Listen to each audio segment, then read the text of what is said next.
ಬಟ್ಟೆಗಾಗಿ ಅನ್ನೋದು ನಮಗೆಲ್ಲ ತಿಳಿದಿದೆ. ಉಡುಗೆ ಉಡಬೇಕಾದ್ರೆ ದೇಹದ ಆರೋಗ್ಯ ತುಂಬಾನೇ ಮುಖ್ಯ. ಅಡುಗೆ ತಿನ್ನಬೇಕಾದ್ರೆ ಹಲ್ಲಿನ ಆರೋಗ್ಯ ತುಂಬಾನೇ ಮುಖ್ಯ. ದಂತ ಆರೋಗ್ಯ ಹಾಗೂ ದಂತ ಸೌಂದರ್ಯಕ್ಕೆಂದೇ ಹೆಸರುವಾಸಿಯಾಗಿರುವ ಯೆನಪೋಯ ಡೆಂಟಲ್ ಕಾಲೇಜಲ್ಲಿ ನಾವಿಂದಿದ್ದೇವೆ. ಇಂದು ನಮ್ಮೊಡನೆ ದಂತ ಆರೋಗ್ಯದ ಕುರಿತಾಗಿ ಮಾಹಿತಿ ನೀಡಲು ನಮ್ಮೊಂದಿಗಿದ್ದಾರೆ ಡಾಕ್ಟರ್ ಸಂದೀಪ್ ಶೆಟ್ಟಿ. ಇವರೊಡನೆ ಮಾತಾಡೋಣ ಬನ್ನಿ. ವೀಕ್ಷಕರೇ, ಈಗ ನಮ್ಮ ಜೊತೆಗೆ ಇದ್ದಾರೆ doctor Sandeep Shetty, professor, department of orthodontics. ಇವ್ರನ್ನ ಕಾರ್ಯಕ್ರಮಕ್ಕೆ ಸ್ವಾಗತಿಸೋಣ ಬನ್ನಿ. ಡಾಕ್ಟರ್ ನಮಸ್ತೆ. ನಮಸ್ಕಾರ. ಡಾಕ್ಟರ್, ಈಗ ಈ ಕ್ಲಿಪ್ ಹಾಕಬೇಕಾದ್ರೆ, ಬ್ರೇಸಸ್ ಹಾಕಬೇಕಾದ್ರೆ ಅಥವಾ ಹಾಕುವ ಮುಂಚೆ ಕ್ಲೀನಿಂಗ್ ಮಾಡುವಂತಹ ಅವಶ್ಯಕತೆ ಇದೆಯಾ? ಕ್ಲೀನಿಂಗ್ ಮಾಡುವ ಅವಶ್ಯಕತೆ ಎಲ್ಲ ಸಮಯದಲ್ಲುಂಟು ಮೇಡಮ್. ಸೊ ಆದರೆ ನಾವು ಬೇಸಿಕಲಿ ನಮ್ಮ ಜನರಲ್ ಪೇಷಂಟ್ಸಿಗೆ ಯಾವಾಗ ಸಹ ಹೇಳ್ತೇವೆ 6 ಮಂತ್ಸ್ಗೆ ಒಂದು ಸಲ ಚೆಕಪ್ ಬಂದು ಅಗತ್ಯ ಇದ್ದರೆ ನಾವು ಕ್ಲೀನಿಂಗ್ ಪಾಲಿಷಿಂಗ್ ಮಾಡ್ತೇವೆ. ಈಗ ಬ್ರೇಸಸ್ ಹಾಕೋದು ಮೊದಲು ಇದು ತುಂಬ ಇಂಪಾರ್ಟೆಂಟ್, ನಾವು ಕ್ಲೀನಿಂಗ್ ಮಾಡೋದು ಮತ್ತು ಪಾಲಿಷಿಂಗ್ ಮಾಡೋದನ್ನು. ಯಾಕಂದರೆ ನಾವು ಹಲ್ಲಿಗೆ ಯಾವಾಗ ಬ್ರೇಸಸ್ ಹಾಕ್ತೇವೆ ಸೊ ಅದಕ್ಕೆ ಸರ್ಫೇಸ್ ತುಂಬ ಕ್ಲೀನ್ ಇಡಬೇಕು. ಕ್ಲೀನ್ ಇದ್ದರೆ ಮಾತ್ರ ಅದು ಬ್ರ್ಯಾಕೆಟ್ಸಲ್ಲಿ ತುಂಬ ಸಮಯಕ್ಕೆ ನಿಲ್ತದೆ, ಇಲ್ಲಾಂದರೆ ಗಡಿ ಗಡಿ ಬ್ರೇಕೇಜ್ ಬರ್ತದೆ. ಸೊ ಟ್ರೀಟ್ಮೆಂಟ್ ಆಗೋದು ಸಮಯದಲ್ಲಿ ಸಹ ನಾವು ಪೇಷಂಟಿಗೆ ಕ್ಲೀನ್ ಇಡಲಿಲ್ಲ ಅಂದರೆ ನಾವು ಪೇಷಂಟಿಗೆ ಹೇಳ್ತೇವೆ ಹೇಗೆ ಬ್ರಷ್ ಮಾಡೋದು, ಹೇಗೆ ಮೇಂಟೈನ್ ಮಾಡಬೇಕು. ಟ್ರೀಟ್ಮೆಂಟ್ ಆದ ನಂತರ ತೆಗೆದಾದ ನಂತರ ನಾವು ಪುನಃ ಕ್ಲೀನ್ ಮಾಡಿ ಪಾಲಿಷ್ ಮಾಡಿ ಪೇಷಂಟ್ಗೆ ಕಳಿಸ್ತೀವಿ. ಡಾಕ್ಟರ್, ಈಗ ಬ್ರೇಸಸ್ ಹಾಕುವಾಗ ಕ್ಲೀನ್ ಮಾಡಬೇಕು, ಓಕೆ. ಬಟ್ ಈಗ ನಾವು ನಾರ್ಮಲ್ ಪೇಷಂಟ್ಸ್ ಅಂದರೆ ಬ್ರೇಸಸ್ ಹಾಕದಿದ್ರೆ ನಾರ್ಮಲ್ ಜನರಿಗೂ ಕ್ಲೀನಿಂಗ್ ಮಾಡುವಂಥ ಅವಶ್ಯಕತೆ? ಅದೇ ಹೇಳಿದ್ದು ನಾನು. ಸೊ ಬ್ರೇಸಸ್ ಮಾತ್ರ ಅಲ್ಲ ರೀಸನ್ ಒಂದು ಕ್ಲೀನಿಂಗ್ ಮಾಡಲಿಕ್ಕೆ. ಸೊ ನಾವು ಪೇಷಂಟಿಗೆ ಈಗ ಪೇಷಂಟಿಗೆ ನಾಲೆಜ್ ಉಂಟು, ಪೇಷಂಟ್ ಬಂದು ಹೇಳ್ತಾರೆ ಕ್ಲೀನಿಂಗ್ ಮಾಡಿಸಿ. ಸೊ ಕ್ಲೀನಿಂಗ್ ಮಾಡಿದ ನಂತರ ಪೇಷಂಟಿಗೆ ಹೇಳ್ತೇವೆ 6 ಮಂತ್ಸಿಗೆ ಒಂದು ಸಲ ನೀವು ಚೆಕಪ್ ಮಾಡಿಸಿ. ಸೊ 6 ಮಂತ್ಸ್ ಬಿಟ್ಟು ಅವರು ಕ್ಲೀನಿಂಗ್ ಬಗ್ಗೆ ಬರ್ತಾರೆ, ಆವಾಗ ನಾವು ಚೆಕಪ್ ಮಾಡಿ ನೋಡ್ತೇವೆ ಅಗತ್ಯ ಉಂಟಾ ಇಲ್ವಾ. ಅಗತ್ಯ ಇಲ್ಲ ಅಂದರೆ ನಾವು ಪೇಷಂಟಿಗೆ ಹೇಳ್ತೇವೆ ಹಾಗೆ ಮೇಂಟೈನ್ ಮಾಡಿ. ಅಗತ್ಯ ಇದ್ದರೆ ನಾವು ಪಾರ್ಷಲ್ ಕ್ಲೀನಿಂಗ್ ಮಾಡಿ ಪೇಷಂಟಿಗೆ ಪುನಃ ಹೇಗೆ ಮೇಂಟೈನ್ ಮಾಡಬೇಕಂತ ಎಜುಕೇಟ್ ಮಾಡಿ ಕಲಿಸ್ತೇವೆ. ನಾರ್ಮಲ್ ಆಗಿ ಜನತಂದು ಅಭಿಪ್ರಾಯ ಇದೆ ಕ್ಲೀನಿಂಗ್ ಮಾಡಿದರೆ ಹಲ್ಲು ಸವೆಯುತ್ತೆ ಅಂತ. ಸೊ ಇದು ನಿಜನಾ ಡಾಕ್ಟರ್? ಸವೆಯೋದಿಲ್ಲ, ಯಾಕಂದರೆ ನಾವು ಸ್ಪೆಷಲೈಸ್ಡ್ ಇನ್ಸ್ಟ್ರೂಮೆಂಟ್ಸ್ ಎಲ್ಲ ಯೂಸ್ ಮಾಡಿ ಕ್ಲೀನಿಂಗ್ ಮಾಡೋದು. ಸೊ ದ್ಯಾಟ್ ಡಸಂಟ್ ಹ್ಯಾಪನ್, ಹಾಗೆ ಆಗೋದಿಲ್ಲ. ನೀವು ಕ್ಲೀನಿಂಗ್ ಮಾಡಲಿಲ್ಲ ಅಂದರೆ it will damage your tooth. ಗಮ್ಸ್ ಗಟ್ಟಿ ಇರೋದಿಲ್ಲ, ಬೋನ್ ಲೆವೆಲ್ ಮೇಲೆ ಹೋಗ್ತದೆ. ನೀವು ಕೆಲವು ಪೇಷಂಟಲ್ಲಿ ನೋಡಿದ್ದೀರಾ, ಸೊ ದೊಡ್ಡದು ಹಲ್ಲು ಕಾಣ್ತದೆ. So that is because they have not maintain, clean ಮಾಡಲಿಲ್ಲ. ಸೊ ಗಮ್ ಲೆವೆಲ್, ಬೋನ್ ಲೆವೆಲ್ ಎಲ್ಲ ಮೇಲೆ ಹೋಗ್ತದೆ. ಡಾಕ್ಟರ್, ಈಗ ಕೆಲವೊಬ್ಬರಿಗೆ ಹಲ್ಲು ತುಂಬಾ ಹಿಂದೆ ಮುಂದೆ ಇರುತ್ತೆ. ಸೊ ಹೀಗಿರಬೇಕಾದ್ರೆ ಇದನ್ನು ಸರಿಪಡಿಸಲು ಜಾಗ ಹೇಗೆ ಮಾಡ್ತೀರಾ ಡಾಕ್ಟರ್? ಸೊ ಯೂಶಲಿ ಕೆಲವು ಕೇಸಲ್ಲಿ ನಾವು ಗ್ರೋತ್ ಯೂಸ್ ಮಾಡ್ತೀವಿ. ಸೊ ಆರ್ಚ್ ಅಂದರೆ ಅದು ದವಡೆ ಚಿಕ್ಕದಿದ್ದರೆ ನಾವು ಎಕ್ಸ್ಪ್ಯಾನ್ಷನ್ ಮಾಡಿ ಸ್ಪೇಸ್ ಮಾಡ್ತೀವಿ. ಸೊ ಕೆಲವು ಜನರಿಗೆ ಸ್ಪೇಸ್ ಇಲ್ಲ, ದವಡೆ ಅಷ್ಟೇ ಸೈಜ್, ಜಾಗ ಜಾಸ್ತಿ, ಹಲ್ಲು ತುಂಬ ಜಾಸ್ತಿ ಮುಂದೆ ಉಂಟು, ಆವಾಗ ನಾವು ಹಲ್ಲು ತೆಗಿಲೇಬೇಕಾಗುತ್ತೆ. ಡಾಕ್ಟರ್, ಕೆಲವೊಬ್ಬರಿಗೆ ದವಡೆ ತುಂಬಾ ಹಿಂದೆ ಇರುತ್ತೆ. ಸೊ ಈ ಟೈಮಲ್ಲಿ ಇದನ್ನು ಹೇಗೆ ಸರಿಪಡಿಸ್ತೀರಾ ಡಾಕ್ಟರ್? ಸೊ ನಾವೇನು ಮಾಡ್ತೀವಿ ಅಂತ ಮಕ್ಕಳದ್ದು ಬೆಳವಣಿಗೆ ಯೂಸ್ ಮಾಡ್ತೀವಿ. ಸೊ ಅದರಲ್ಲಿ ನಾವು ಗ್ರೋತ್ ಮಯೋಫಂಕ್ಷನಲ್ ಅಪ್ಲಯನ್ಸ್ ಅಂತ ಕೊಟ್ಟು ಗ್ರೋತನ್ನು ಮೋಟಿವೇಟ್ ಮಾಡ್ತೇವೆ, ಗ್ರೋತನ್ನು ಮಾಡ್ತೇವೆ. ಸೊ ಆವಾಗ ಅದು ಗ್ರೋತ್ ಬರ್ತದೆ, ಸ್ಕೆಲಿಟಲ್ ಚೇಂಜಸ್ ತುಂಬ ಕರೆಕ್ಟ್ ಆಗ್ತದೆ. ಸೊ ಇದು ಕಂಪ್ಲೀಟ್ ಆಗಿ ನಾರ್ಮಲ್ ಸ್ಟೇಜ್ಗೆ ಬರುತ್ತೆ ಡಾಕ್ಟರ್? ಮೊದಲು ಏನಂದರೆ ನಾವು ಎಲ್ಲ ಹೇಳ್ತಾ ಇದ್ರು 15 ಇಯರ್ಸ್ ಆಗಬೇಕು ಟ್ರೀಟ್ಮೆಂಟ್ ಸ್ಟಾರ್ಟ್ ಮಾಡಿ. ಈಗ ಹಾಗಲ್ಲ, ಈಗ ನಾವು ಗ್ರೋತನ್ನು ಯೂಸ್ ಮಾಡ್ತೇವೆ. ಮಕ್ಕಳು ಫ್ರಮ್ 8 ಇಯರ್ಸ್ ಏಜಲ್ಲಿ ನಾವು ಟ್ರೀಟ್ಮೆಂಟ್ ಸ್ಟಾರ್ಟ್ ಮಾಡ್ತೀವಿ. ಆದರೆ ನಾವು ಡೆಂಟಲ್ ಟ್ರೀಟ್ಮೆಂಟ್ ಸ್ಟಾರ್ಟ್ ಮಾಡಿದ್ವಿ, ಸ್ಕೆಲಿಟಲ್ ಚೇಂಜಸ್ ತರ್ತೀವಿ. ಅದ ನಂತರ ಎಲ್ಲ ಪರ್ಮನೆಂಟ್ ಹಲ್ಲೆಲ್ಲ ಬಂದ ನಂತರ ನಾವು ಡೆಂಟಲ್ ಚೇಂಜಸ್ ತರಬೇಕಾಗುತ್ತೆ. ಸೊ ಇದು 8 ಇಯರ್ಸಿಂದ ಸ್ಟಾರ್ಟ್ ಮಾಡೋದಕ್ಕೂ 15 ಇಯರ್ಸ್ ನಂತರ ಸ್ಟಾರ್ಟ್ ಮಾಡೋದಕ್ಕೂ ಏನಾದರೂ ಡಿಫ್ರೆನ್ಸ್ ಇದೆಯಾ? ಅದೇ ನಾವು ಅದರಲ್ಲಿ ಗ್ರೋತ್ ಮಾಡಿಫಿಕೇಶನ್ ತರ್ತೀವಿ. ಅದು ಗ್ರೋತ್ ಕರೆಕ್ಟ್ ಮಾಡಿ ಮತ್ತೆ ನಾವು dental changes. So first skeletal changes ಮಾಡೋದು ಚಿಕ್ಕದಿರುವಾಗ, ಬಿಕಾಸ್ ದೇ ಇಸ್ ಗ್ರೋತ್ ಬೆಳವಣಿಗೆ ಇನ್ನೂ ಉಂಟು. ಸೊ ಅದು ಯೂಸ್ ಮಾಡಿ ನಾವು ಮೇಲೆದ ಜಾ ಮತ್ತು ಕೆಳಗಡೆದ ಜಾನ್ ಕರೆಕ್ಟ್ ಪ್ರಪೋರ್ಷನಲ್ಲಿ ತರ್ತೀವಿ. ಅದು ಕರೆಕ್ಟ್ ಪ್ರಪೋರ್ಷನ್ ಬಂದ ನಂತರ ನಾವು ಅದನ್ನು ಡೆಂಟಲ್ ಏನಾದರೂ ಪ್ರಾಬ್ಲಮ್ ಅದನ್ನು ಕರೆಕ್ಟ್ ಮಾಡಿ. ಈಗ ಯಾವ ರೀತಿ ಈ ಟ್ರೀಟ್ಮೆಂಟ್ ಆಗುತ್ತೆ ಡಾಕ್ಟರ್? ಸರ್ಜರಿ ಟೈಪ್ ಆಗುತ್ತಾ? ಅಲ್ಲ, ಗ್ರೋತ್ ಇದ್ದರೆ ನಮಗೆ ಸರ್ಜರಿ ಆಗುತ್ತಿಲ್ಲ, ಅಗತ್ಯ ಇರುತ್ತೆ. ಸೊ ಸೇ ಫಾರ್ ಎಕ್ಸಾಂಪಲ್ ಕೆಲವು ಜನರು ಕೆಳಗಡೆದ ಭಾಗ ತುಂಬ ಮುಂದೆ ಇರ್ತದೆ. ಸೊ ಹೀಗೆ ಮುಂದೆ ಇದ್ದರೆ ನಾವು ಗ್ರೋತ್ ಇದ್ದರೆ ನಾವು ಅದನ್ನು ಚಿನ್ ಕಪ್ಪಿದ್ರೆ ಇಲ್ಲಾಂದರೆ ಫೇಸ್ ಮಾಸ್ಕ್ ಕೊಟ್ಟು ಅದನ್ನು ಸರಿ ಮಾಡ್ಬೋದು. ಆದರೆ ಗ್ರೋತ್ ಆದ ನಂತರ ನಮಗೆ ಏನು ಮಾಡಲಿಕ್ಕೆ ಆಗೋದ್ರೆ ಸರ್ಜರಿ ಮಾಡಿ ಈ ಭಾಗ ನಾವು ಹಿಂದೆ ತಗೊಳ್ಬೋದು. ಬಾಯಿ ಒಳಗಡೆನೇ ಸರ್ಜರಿ ಮಾಡೋದು, ಆದರೆ ಅದನ್ನು ಹಿಂದೆ ತಗೊಳ್ಳೋದು. ಈ ಸರ್ಜರಿ ಮಾಡಿದರೆ ಅದು ವಿಸಿಬಲ್ ಇರುತ್ತೆ ಡಾಕ್ಟರ್? ಇಲ್ಲ, ಸ್ವಲ್ಪ ಇಲ್ಲ. ಸ್ಕಾರಿಂಗ್ ಎಲ್ಲ ಏನು ಹೊರಗಡೆಯಿಂದ ಏನು ಸರ್ಜರಿ ಎಲ್ಲ ಬಾಯಿ ಒಳಗಡೆಯಿಂದ.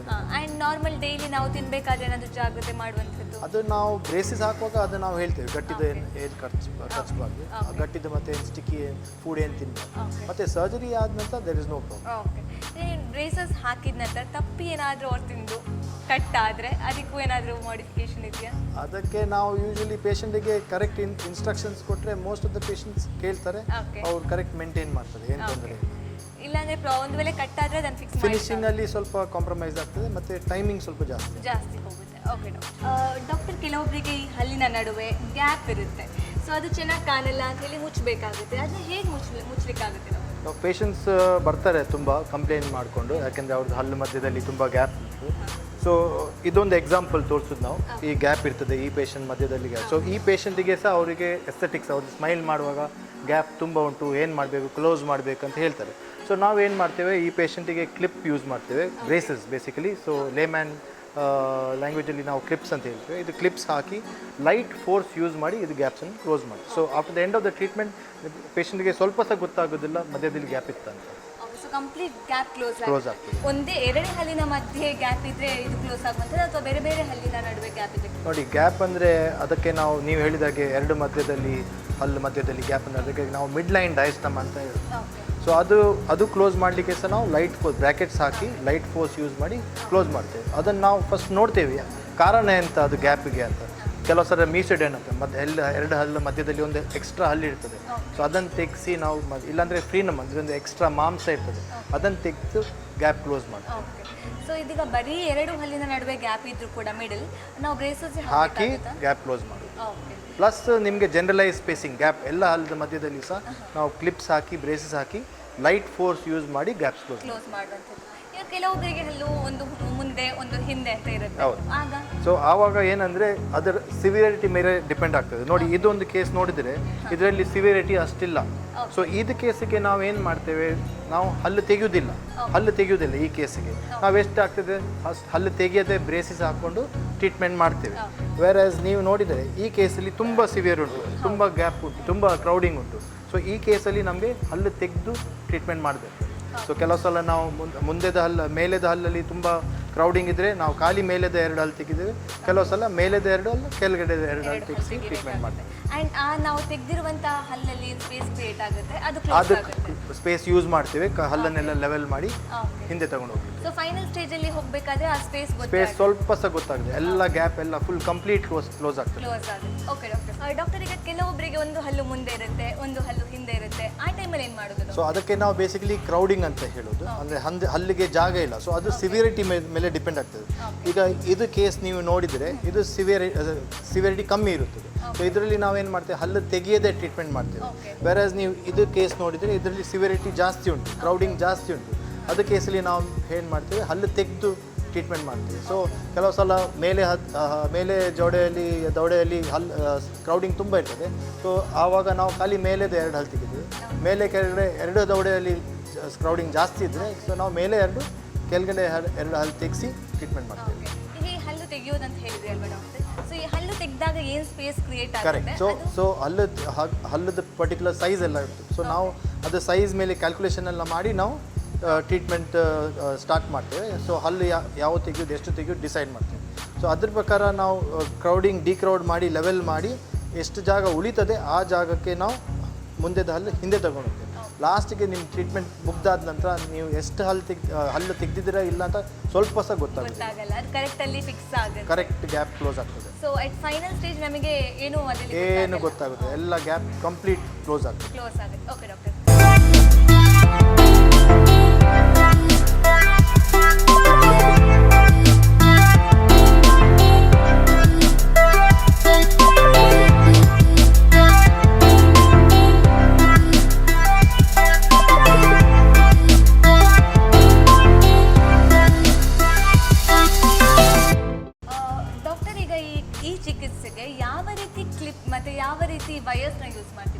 ಸೊ ನೀವು ಕ್ಲಿಪ್ ಅಂತ ಕರೀತಾರೆ ನಾವು ಅದನ್ನು ಬ್ರೇಸಸ್ ಅಂತ ಬ್ರೇಸಸ್. ಸೊ ಬೇರೆ ಬೇರೆ ವೆರೈಟೀಸ್ ಉಂಟು. ಬೇಸಿಕಲಿ ಸ್ಟೇನ್ಲೆಸ್ ಸ್ಟೀಲ್ದು ಬ್ರೇಸಸ್ ಉಂಟು. ಸೊ ಅದಕ್ಕೆ ವಯರ್ಸ್ ಅದ್ರ ಪಕ್ಕದಲ್ಲುಂಟು. ಮತ್ತು ನಿಮಗೆ ಕೆಲವು ಪೇಷಂಟ್ಸಿಗೆ ಕಾಣಬಾರ್ದು ಅಂತಿತ್ತೆ, ಮದುವೆ ಇರ್ತದೆ, ನಮಗೆ ಕಾಣಲಿಕ್ಕೆ ಬೇಡ, ಅವರು ಫ್ರಂಟ್ ಆಫೀಸಲ್ಲಿ ಕೆಲಸ ಮಾಡ್ತಾಯಿದ್ದಾರೆ, ರಿಸೆಪ್ಷನಿಸ್ಟಲ್ಲಿ ಕೆಲಸ, ಸೊ ಅವರಿಗೆ ಬ್ರೇಸಸ್ ಕಾಣಬಾರ್ದು ಅಂತ ನಾವು ಅದನ್ನು ಟೂತ್ ಕಲರ್ಡ್ ಇಲ್ಲಾಂದರೆ ಸೆರಾಮಿಕ್ ಬ್ರೇಸಸ್ ಅಂತ ಉಂಟು. ಸೊ ಅದು ಮಾಡ್ತೇವೆ. ಈಗ ಲೇಟೆಸ್ಟ್ ಒಂದು ಉಂಟು, ಅದಕ್ಕೆ ನಾವು ಅಲೈನರ್ಸ್ ಅಂತೇವೆ. ಅದರಲ್ಲಿ ನಮಗೆ ಸ್ವಲ್ಪ ಸಹ ಗೊತ್ತಾಗೋದಿಲ್ಲ ಬ್ರೇಸಸ್ ಟ್ರೀಟ್ಮೆಂಟ್ ಆಗ್ತಾ ಉಂಟು. ಸೊ ಅಡ್ವಾನ್ಸ್ ರೀತಿಯಲ್ಲಿ ಟೆಕ್ನಿಕ್ ಯಾವ ರೀತಿ? ಈಗ ಅದೇ ಹೇಳಿದ್ದು ನಾನು, ಈಗ ನಿಮಗೆ ಹೇಳಿದ್ದಲ್ಲ, ಅಡ್ವಾನ್ಸ್ ರೀತಿಯ ಲೇಟೆಸ್ಟ್ ಅದು it is called as aligners. So ಅದರಲ್ಲಿ ಬೇರೆ ಬೇರೆ ಟ್ರೇಸ್ ಬರ್ತದೆ. ಸೊ ಪೇಷಂಟ್ ಅದನ್ನು 2 ವೀಕ್ಸ್ ಒಮ್ಮೆಲೆ ಚೇಂಜ್ ಮಾಡ್ತಾರೆ. ಸೊ ಅದರಲ್ಲಿ ಸ್ವಲ್ಪ ಸಹ ಯಾರಿಗೆ ಸಹ ಗೊತ್ತಾಗೋದಿಲ್ಲ ಟ್ರೀಟ್ಮೆಂಟ್ ಆಗ್ತಾ ಉಂಟು. ಸೊ ಈಗ ಯಾರಿಗೂ ಗೊತ್ತಾಗದ ರೀತಿ ಒಂದು ರೀತಿ ವೈರ್ಸ್ ಇದೆ ಅಥವಾ ಒಂದು ಕ್ಲಿಪ್ಸ್ ಇದೆ, ಒಂದು ನಾರ್ಮಲ್ ಸ್ಟೀಲ್ ಇದೆ. ಸೊ ಇದಕ್ಕೆ ಟ್ರೀಟ್ಮೆಂಟಲ್ಲಿ ಏನಾದರೂ ವ್ಯತ್ಯಾಸ ಆಗುತ್ತೆ ನಾವು? ಟ್ರೀಟ್ಮೆಂಟಲ್ಲಿ ಸೆರಮಿಕ್ ನಾನು ಹೇಳಿದಲ್ಲ, ಯೂಶಲಿ ಪ್ರಿಸ್ಕ್ರಿಪ್ಷನ್ ಇರ್ತದೆ ಅದರಲ್ಲಿ. So the prescription will be there inside the bracket slot. ಅದು ಬ್ರಾಕೆಟಲ್ಲಿ ಒಂದು ಸ್ಲಾಟ್ ಇರ್ತದೆ. So accordingly it go. So finishing matters because ಇದು ಲೈನರ್ಸಲ್ಲಿ ಏನಂದರೆ ಪೇಷಂಟ್ ಅದನ್ನು ಹಾಕಬೇಕು. ಪೇಷಂಟ್ ಹಾಕಲಿಲ್ಲ ಅಂದರೆ ಟ್ರೀಟ್ಮೆಂಟ್ ಒಂದು ಡಿಲೇ ಆಗ್ತದೆ, ಇಲ್ಲಾಂದರೆ ಫಿನಿಶಿಂಗ್ ಕಾಂಪ್ರಮೈಸ್ ಆಗ್ತದೆ. ವೇರಸ್ ಬ್ರೇಸಸಲ್ಲಿ ಪೇಷಂಟ್ ನಾವು ಅವರಿಗೆ ಹೇಳ್ತೇವೆ ಇದು ಹೇಗೆ ತಿನ್ನಬೇಕು, ಏನು ತಿನ್ನಬೇಕು, ಏನು ತಿನ್ನಬಾರ್ದು, ಹೇಗೆ ಕ್ಲೀನ್ ಇಡಬೇಕು. ಸೊ ಅದರಲ್ಲಿ ಸಹ ಅವರು ಹಾಗೆ ಮೇಂಟೈನ್ ಮಾಡಿದರೆ ಏನು ತೊಂದರೆ ಆಗಿದೆ, ಟ್ರೀಟ್ಮೆಂಟ್ ಕರೆಕ್ಟ್ ಆಗ್ತದೆ. ವೆರಸ್ ಇನ್ ಬ್ರೇಸಸ್ ಏನಾಗ್ತದೆ, ಅವ್ರಿಗೆ ಮೇಂಟೈನ್ ಕ್ಲೀನ್ ಇಡಲಿಲ್ಲ ಅಂದರೆ ಕೆಲವು ಸರಿ ಕ್ಯಾವಿಟಿ ಎಲ್ಲ ಆಗ್ತದೆ. ಅಲೈನರ್ಸಲ್ಲಿ ಹಾಗಲ್ಲ, ಪೇಷಂಟಿಗೆ ಅಲೈನರ್ ತೆಗಿಬೋದು, ಕ್ಲೀನ್ ಬ್ರಷ್ ಮಾಡಿ ಇಡ್ಬೇಕು. So that is one advantage of having aligner treatment. So ಅಲೈನರ್ಸ್ನ ನಾವು ರಿಮೂವ್ ಮಾಡ್ಬೋದು, ಕ್ಲೀನ್ ಮಾಡ್ಬೋದು, ರಿಮೂವ್ ಮಾಡಿ ಊಟ ಮಾಡ್ಬೋದು. ಹಾಗೆ ಹಾಗಾದ್ರೆ ಅಲೈನರ್ಸ್ ಮತ್ತು ರಿಟೈನರ್ಸ್ ಇದು ಸೇಮ್ ಆಗುತ್ತೆ? ಇಲ್ಲ, ರಿಟೈನರ್ಸ್ ಇಸ್ ಆಫ್ಟರ್ ಟ್ರೀಟ್ಮೆಂಟ್ ಆದ ನಂತರ to hold the occlusion or dentition in position, ಅದಕ್ಕೆ ನಾವು retainer. So it is a 1.5 years phase of retention. ಹಾಗಾದ್ರೆ ಈಗ ಅಲೈನರ್ಸ್ಗೂ ನಮ್ಮ ನಾರ್ಮಲ್ ಹೀಗೆ ಸ್ಟೀಲ್ ಕ್ಲಿಪ್ಸಿಗೂ ಕಾಸ್ಟ್ ವ್ಯತ್ಯಾಸ ಆಗುತ್ತೆ? ತುಂಬ cost. So it varies, severity ಮೇಲೆ ಡಿಪೆಂಡ್ ಆಗ್ತದೆ. So anywhere between aligners will cost you anywhere between 1.5 to 2.5, 3 lakh rupees ತನಕ ಇದೆ. ಹೌದು. Versus a good metal braces will cost you anywhere between 25 to 35,000-40,000 rupees. So ಒಂದು self ligating Damon system ಉಂಟು, ಅದು ಸಹ ಸ್ವಲ್ಪ 50,000-60,000 ತನಕ ಆಗ್ತದೆ. ಸೊ ಸೆರಾಮಿಕ್ ಬ್ರೇಸಸ್ ಆಲ್ಸೋ ನಿಮಗೆ ಸ್ವಲ್ಪ ಎಕ್ಸ್ಪೆನ್ಸಿವೇ ಬೀಳ್ತದೆ. But it depends upon the patient's choice. So ಮಕ್ಕಳು ಬಂದರೆ ಅವ್ರು ಸ್ಕೂಲ್ ಹೋಗೋದಾದರೆ ನಾವು ಪೇರೆಂಟ್ಸಿಗೆ ಹೇಳ್ತೇವೆ ಸ್ಟೀಲ್ ಬ್ರೇಸಸ್ ಸಾಕಂತ, because it is they going to school. Versus people who are working, who are facing a lot of people, ತುಂಬ ಫ್ರಂಟ್ ಆಫೀಸಲ್ಲಿ ಇದ್ದಾರೆ, ರಿಸೆಪ್ಷನಲ್ಲಿದ್ದಾರೆ, ಅವರಿಗೆ ನಾವು ಅಡ್ವೈಸ್ ಮಾಡ್ತೇವೆ ಒಂದು ಸೆರಾಮಿಕ್ ಇಲ್ಲಾಂದರೆ ಅಲೈನರ್. ಸೊ ಅವ್ರು ಚೂಸ್ ಮಾಡ್ತೇವೆ. ಅವ್ರ ಎಕನಾಮಿಕ್ಸ್ ನೋಡಿ ಅವ್ರು ಎಷ್ಟು ಕಾಸ್ಟ್ ಅಫೋರ್ಡ್ ಮಾಡಿ ಹಣ ಅಫೋರ್ಡ್ ಮಾಡಲಿಕ್ಕೆ ಆಗ್ತದೆ, ಅದ್ರ ಮೇಲೆ ಡಿಪೆಂಡ್ ಮಾಡಿ ಅವ್ರು ಟ್ರೀಟ್ಮೆಂಟ್ ಮಾಡ್ತಾರೆ. ಸೊ ತುಂಬಾ ಡಿಫ್ರೆನ್ಸ್ ಬರುತ್ತೆ? ತುಂಬ ಡಿಫ್ರೆನ್ಸ್. ಡಾಕ್ಟರ್, ಈ ಆರ್ಥೋಡಾಂಟಿಕ್ ಟ್ರೀಟ್ಮೆಂಟ್ ಸ್ಪೆಸಿಫಿಕಲಿ ಯಾವ ವಯಸ್ಸಿನಲ್ಲಿ ಮಾಡಬೇಕಾಗುತ್ತೆ ಡಾಕ್ಟರ್? ಅದೇ ನಾನು ಮೊದಲು ಹೇಳಿದಾಗೆ, ಯೂಶ್ವಲಿ ಮೊದಲು ಏನು ಹೇಳ್ತಾ ಇದ್ರು ಅಂದರೆ 15 years ಆಗಬೇಕು ಎಲ್ಲ ಹಲ್ಲು ಬಂದ ನಂತರ. ಈಗ ನಾವು ಹಾಗೆಲ್ಲ, ನಾವು ಯಂಗ್ ಏಜಲ್ಲೇ ಟ್ರೀಟ್ಮೆಂಟ್ ಸ್ಟಾರ್ಟ್ ಮಾಡ್ತೀವಿ. So it all depends. ಈಗ ಕೆಲವು ಜನರಿಗೆ ದವಡೆ ಸರಿ ಇಲ್ಲ ಅಂದರೆ ಅದನ್ನು ಸ್ಕೆಲಿಟಲ್ ಕರೆಕ್ಷನ್ ನಾವು ಯಂಗ್ ಏಜಲ್ಲಿ ಮಯೋ ಫಂಕ್ಷನಲ್ ಅಪ್ಲಯನ್ಸ್ ಅಂತ ಕೊಟ್ಟು ಅದನ್ನು ಸರಿ ಮಾಡ್ತೀವಿ. ಅದ ನಂತರ ಎಲ್ಲ ಪ್ರಪೋಷನ್ ಮೇಲೆದ ಕೆಳಗಡೆ ದವಡೆ ಕರೆಕ್ಟ್ ಪ್ರಪೋಷನ್ ಬಂದ ನಂತರ ನಾವು ಡೆಂಟಲ್ ಟ್ರೀಟ್ಮೆಂಟ್ ಮಾಡ್ತೀವಿ. ಸೊ ಯೂಶ್ವಲಿ ಅದು ನಾವು ಮಾಡೋದು ಪರ್ಮನೆಂಟ್ ಹಲ್ಲೆಲ್ಲ ಬಂದ ನಂತರ ನಾವು ಡೆಂಟಲ್ ಕರೆಕ್ಷನ್ ಮಾಡುವಂಥದ್ದು. ಈಗ ಆಲ್ಮೋಸ್ಟ್ 15 to 20 years ಅಲ್ಲೇ ಎಲ್ಲರೂ ಹಾಕ್ತಾರೆ ಬ್ರೇಸಸ್ನ, ಬಟ್ ಅವರಿಗೆ ಒಂದು ವಯಸ್ಸಾದ ನಂತರ ಹಾಕಬೇಕು ಅಂತ ಆದರೆ ಆಗುತ್ತಾ? ಅದು ಸಹ ಮೊದಲುದ ರಾಂಗ್ ಇದು. ಅದು ಏಜ್ ಆದ ನಂತರ ಮಾಡಲಿಕ್ಕೆ ಆಗೋದಿಲ್ಲ. So there is something called as adult orthodontics. ಈಗ ಎಕ್ಸಾಂಪಲ್ ನೀನು ನನ್ನ ಹತ್ರ ಕೇಳಿದರೆ, ನಾನು ನಂದು ತುಂಬ ಪ್ರೊಫೆಸರಿಗೆ ಟ್ರೀಟ್ಮೆಂಟ್ ಮಾಡ್ತೀನಿ. ಸೊ ಅವರು 50-60 yearsಲ್ಲಿ ಇರ್ತಾರೆ. ಆ್ಯಸ್ ಲಾಂಗ್ ಆ್ಯಸ್ ಅವ್ರದ್ದು ಗಮ್ ಲೆವೆಲ್, ಬೋನ್ ಎಲ್ಲ ಹೆಲ್ದಿ ಇದ್ದರೆ, ಅಲ್ಲೆಲ್ಲ ಹೆಲ್ದಿ ಇದ್ದರೆ ನಾವು ಟ್ರೀಟ್ಮೆಂಟ್ ಮಾಡ್ಬೋದು. ಬಟ್ ಅಫ್ಕೋರ್ಸ್ ಫಂಕ್ಷನಲ್ ಕರೆಕ್ಷನ್ ಮಾಡ್ತೇವೆ. ಎಸ್ಥೆಟಿಕ್ಸ್ ಸ್ವಲ್ಪ ಕಾಂಪ್ರಮೈಸ್ ಇರ್ತದೆ, but that will be a good treatment for adult orthodontics. ಈಗ ಈ ಬ್ರೇಸಸ್ ಹಾಕಿದ ನಂತರ ರಿಟೈನರ್ಸ್ ಕೊಡ್ತೀರಾ, ಬಿಕಾಸ್ ಅದು ಮತ್ತೆ ಮುಂದೆ ಬರಬಾರ್ದು ಅಂತ.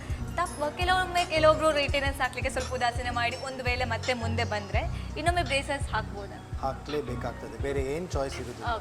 ಸೊ ಅದಕ್ಕೆ ನಾವು ಪೇಷಂಟಿಗೆ ಕರೆಕ್ಟ್ ಇನ್ಸ್ಟ್ರಕ್ಷನ್ಸ್ ಕೊಡ್ತೇವೆ. ನೀವು ಇದು ಬ್ರೇಸಸ್ ಫುಲ್ ಟೈಮ್ 1 yearಗೆ ಹಾಕಬೇಕು. ಖಾಲಿ ಬ್ರಷ್ ಮಾಡುವಾಗ ಮತ್ತು ಊಟ ಮಾಡುವಾಗ ಮಾತ್ರ ಹಾಕಬಾರ್ದು ಅಂತ ಹೇಳ್ತೇವೆ. ಆ್ಯಂಡ್ ನಮ್ದು 90% ಅದಕ್ಕೆ ಪೇಷಂಟ್ಸ್ ಎಲ್ಲ ಕರೆಕ್ಟ್ ಹೇಳ್ತಾರೆ. 1 ವರ್ಷ ಸಾಕಾಗುತ್ತೆ? 1 year ಸಾಕಾಗ್ತದೆ. ಬಟ್ ಸಮ್ಟೈಮ್ಸ್ ನಾವು ಏನು ಹೇಳ್ತೇವೆ 6 monthsಗೆ ಅಟ್ಲೀಸ್ಟ್ ನೈಟ್ ಟೈಮ್ ವೇರ್ ಮಾಡಿ ಅಂತ. ನೈಟ್ ಮಂತ್ ಕೆಲವೊಮ್ಮೆ ನೈಟ್ ಟೈಮ್, ಕೆಲವರು ಲೈಫ್ ಟೈಮ್ ವೇರ್ ಮಾಡಬೇಕಾಗುತ್ತಾ? ನಾವು ಲಿಂಗ್ವಲ್ ಆರ್ಥೋಡಾಂಟಿಕ್ ಲಿಂಗ್ವಲ್ ಬ್ರೇಸಸ್ ಅಂತ ಹಾಕ್ತೇವೆ, ಲಿಂಗ್ವಲ್ ರಿಟೈನರ್ಸ್ ಅಂತ ಕೊಡ್ತೇವೆ ಪೇಷಂಟಿಗೆ. ಅದು ಫಿಕ್ಸ್ಡ್ ಇರ್ತದೆ. So usually it is there for a long time. Removable ಆದರೆ ಲೈಫ್ ಟೈಮ್ ಹಾಕ್ಬೋದಾ? ಹಾಕ್ಬೋದು, ಅದಕ್ಕೆ ಏನಿಲ್ಲ. ಆದರೆ but you may have to change the retainers. Retainers. ಅಗತ್ಯ ಇರೋದಿಲ್ಲ, ಆದರೆ ಬೇಕಾದರೆ ಹಾಕ್ಬೋದು, ಅದು ಚೇಂಜ್ ಮಾಡಿದರೆ ಅಷ್ಟೇ. ಈ ರಿಟೈನರ್ಸ್ಗೆ ಸಪ್ರೇಟ್ ಕಾಸ್ಟ್ ಆಗುತ್ತೆ ಡಾಕ್ಟರ್? ಇಲ್ಲ, usually it comes within the package. Okay. And again ನಾವು ರಿಟೈನರ್ಸ್ ಚೇಂಜ್ ಮಾಡಬೇಕು ಅಂತ ಆವಾಗ ನಾವು extra first retainers usually free. So ಆವಾಗ ನಾವು ಎಕ್ಸ್ಟ್ರಾ ಮಾಡೋದಾದರೆ ನಾವು ಎಕ್ಸ್ಟ್ರಾ ಕಾಸ್ಟ್. ಆಲ್ಮೋಸ್ಟ್ ಎಷ್ಟಾಗುತ್ತೆ ಡಾಕ್ಟರ್ ಅಂತ? It depends from people to people. It's anywhere ಒಂದು ಆರ್ಚಿಗೆ 2.5 3 ತನಕ ಆಗ್ತದೆ. So it all depends. Okay, it depends. It all depends upon the patient-doctor relationship. Okay, fine. Doctor, ಈ ಆರ್ಥೋಡಾಂಟಿಕ್ಸ್ ಟ್ರೀಟ್ಮೆಂಟಲ್ಲಿ ಸ್ಕ್ರೂನ ಯಾಕೆ ಯೂಸ್ ಮಾಡ್ತಾರೆ doctor? Okay, usually ನಾವು braces ಹಾಕುವಾಗ ನಾವು ಒಂದು ಆ್ಯಂಕರ್ ಟೂತ್ ಅಂತ ಇರ್ತದೆ, ಓಕೆ. ಬ್ಯಾಕ್ ದೊಡ್ಡದು ಹಲ್ಲು, ಮೋಲಾರ್ ಟೀತ್ ಅಂತ. ಸೊ ಆ ಹಲ್ಲದು ಯೂಶಲಿ ಫೋರ್ಸ್ ಯೂಸ್ ಮಾಡಿ ನಾವು ಮುಂದೆದ ಹಲ್ಲನ್ನು ಹಿಂದೆ ಎಳಿತೀವಿ. ಸೊ ಕೆಲವು ಸಲ ಆ ಟೂತ್ ಸ್ವಲ್ಪ ಕಾಂಪ್ರಮೈಸ್ ಇರ್ತದೆ, ಅನ್ಹೆಲ್ದಿ ಇರ್ತದೆ, ಅಷ್ಟು ಸ್ಟ್ರಾಂಗ್ ಇರೋದಿಲ್ಲ. ಆವಾಗ ನಾವು ಏನು ಮಾಡ್ತೇವೆ, ಇಲ್ಲಾಂದರೆ ಸಿವಿರಿಟಿ ಮುಂದೆದ ಹಲ್ಲು ತುಂಬ ಮುಂದೆ ಇರ್ತದೆ, ಆವಾಗ ನಾವು ಸ್ಕ್ರೂ ಹಾಕಿ, ಬೋನ್ಸ್ಗೆ ಸ್ಕ್ರೂ ಹಾಕಿ ಮುಂದೆದ ಹಲ್ಲನ್ನು ಈ ಬ್ಯಾಕ್ ಮೋಲಾರ್ ಟೀತ್ಗೆ ಜಾಸ್ತಿ ಟ್ಯಾಕ್ಸ್ ಮಾಡದೆ ಮುಂದೆದ ಹಲ್ಲನ್ನು ಹಿಂದೆ ಇರ್ತದೆ. ಕೆಲವು ಜನರಿಗೆ ಗಮ್ಮಿ ಸ್ಮೈಲ್, ನಗಾಡುವಾಗ ತುಂಬ ಗಮ್ಸ್ ಕಾಣ್ತದೆ. ಸೊ ಆವಾಗ ಆ ಕೇಸಲ್ಲಿ ಸಹ ನಾವು ಮುಂದೆದಲ್ಲಿ ಸ್ಕ್ರೂ ಹಾಕಿ ಆ ಗಮ್ಸನ್ನು ಮೇಲೆ ಇರ್ತದೆ, ಗಮ್ಸ್ನ ಮೇಲೆ ಅಂತ ಕಾಗದ ಸ್ಕ್ರೂ ಹಾಕೋದ್ರ ಮೂಲಕ. ಓಕೆ ಡಾಕ್ಟರ್, ಈಗ ಕೆಲವೊಬ್ಬರಿಗೆ ಫಿಕ್ಸ್ಡ್ ಬ್ರೇಸಸ್ ಬೇಡ ಅಂತಿರುತ್ತೆ. ಸೊ ಆ ಟೈಮಲ್ಲಿ ಇದಕ್ಕೆ ಬೇರೆ ಏನಾದರೂ ಆಪ್ಷನ್ ಇದೆಯಾ ಡಾಕ್ಟರ್? ಸೊ ರಿಮೂವಬಲ್ ಅಪ್ಲಯನ್ಸ್ ಅಂತ ಕೊಡ್ಬೋದು, ಆದರೆ ನಮಗೆ ಅದರಲ್ಲಿ ಪರ್ಫೆಕ್ಟ್ ಟ್ರೀಟ್ಮೆಂಟ್ ಸಿಕ್ಕುದಿಲ್ಲ. ಯೂಶಲಿ ಖಾಲಿ ಕ್ರೌನ್ ಪಾರ್ಟ್, ಅಂದರೆ ಹಲ್ಲು ಕಾಣೋದು ಪಾರ್ಟ್ ಮಾತ್ರ ನಮಗೆ ಮೂವ್ಮೆಂಟ್ ಮಾಡಬೇಕು, ರೂಟ್ಸ್ ಅಲ್ಲೇ ಇರ್ತದೆ. ಸೊ ಫಿಕ್ಸ್ಡಲ್ಲಿ ಹಾಗೆ ಅಲ್ಲ, ಫಿಕ್ಸ್ಡಲ್ಲಿ crown part plus root part ಒಟ್ಟಿಗೆ ಹೋಗ್ತದೆ. ಈಗ ಇದರಲ್ಲಿ ನಿಮಗೆ ನಾನು ಹೇಳಿದಾಗೆ ಅಲೈನರ್ಸ್ ಅಂತ ಉಂಟು. ಸೊ ಅದು ರಿಮೂವಬಲ್, ಸೊ ಅದು ಮಾಡ್ಬೋದು. ಅದರಲ್ಲಿ ಬೋನ್ ಮೂವ್ ಆಗ್ತದೆ, ಅದರಲ್ಲಿ ಸಹ ಬೋನ್. ಫೈನ್ ಡಾಕ್ಟರ್, ಈಗ ಈ ಆರ್ಥೋ ಟ್ರೀಟ್ಮೆಂಟ್ ಆಗುವಾಗ ನೋವು ಉಂಟಾಗುತ್ತಾ ಡಾಕ್ಟರ್? ನೋಡಿ, no pain no gain. So treatment ಮಾಡುವಾಗ ಹಲ್ಲು ಮೂವ್ಮೆಂಟ್ ಆಗ್ತದೆ, ಹಲ್ಲು the teeth moves within the bones. So ಸ್ವಲ್ಪ ಡಿಸ್ಕಂಫರ್ಟ್ ಒಂದು 10 days ಪೇನ್ ಅಂತ ನಾನು ಹೇಳೋದಿಲ್ಲ, but it depends on the level of patient, ಅವರಿಗೆ ಎಷ್ಟು ತಗೊಳ್ಬೋದು. ಸೊ ಕೆಲವು ಪೇಷಂಟ್ಗೆ ದೇ ಆರ್ ವೆರಿ ಕಂಫರ್ಟೇಬಲ್, ಅವರಿಗೆ ಅಷ್ಟು ನೋವು ಆಗೋದಿಲ್ಲ. It depends upon the amount of severity.